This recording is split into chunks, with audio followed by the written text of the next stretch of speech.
Откако го клањаа бајрамскиот намаз во шарената џамија во Тетово, верниците се вратија во своите домови за да го честитаат празникот, најпрво во потесното семејство, а потоа и роднините и блиските.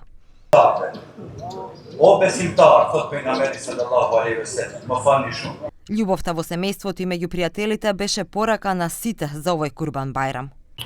Mesazhi i fesës përgjithësi do ishte që të jemi harmonik, gëzim familjar, të vizitojmë fare fisët dhe normalisht të kemi kujdes përderisa shkojmë nëpër rrugë me parqingje dhe gjithashtu me kurbanin me gjitha tjera. Të jenë lumtur, kalojnë sa më mirë se sa më shumë të vinë, aq më mirë është, kupton. Të jenë edhe të jenë gëzuar një tjetrin me familjarët, kupton ajo.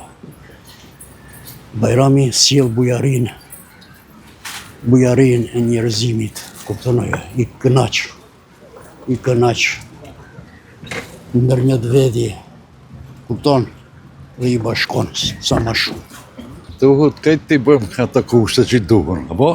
Pa duhet të vizitojmë familjet ato, akrabasit, oni fjene.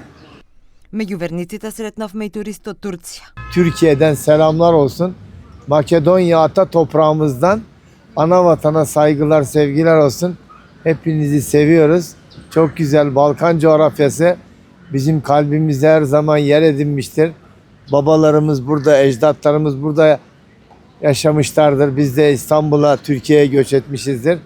Имамот на шарената џамија Емир Касами, честитајќи им на верниците, потсети на Божјата порака во Куранот, кога се вели: до него не стигнува ниту крвта од курбанот, ниту месото од курбанот, туку стигнува вашата предаденост и жртва што ја правите во име на Аллах.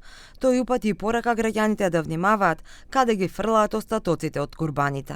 Unë gjithë besimtarët i porositi që të kenë kujdes sidomos me të mbeturat e kurbanit, që mos i hedhin në rrugë, të kenë kujdes me pastërtinë, pasi që pastërtia në Islam është gjysmë e besimit, gjysmë e imanit, dhe nga ky aspekt të kenë kujdes dhe të normalisht që të vëzisin edhe me kujdes, pasi që gjithë dalin për ta gëzuar festën edhe mos ndodh ndonjë aksident ose të ruhemi.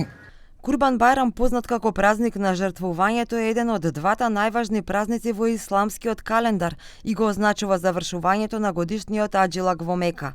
Покрај верската димензија и клањањето на намазот, овој празник има и големо социјално значење, каде главниот акцент е ставен на човечката солидарност, помошта за ранливите категории преку делење на курбанот, како и семејните посети кои имаат цел да ја зближат заедницата.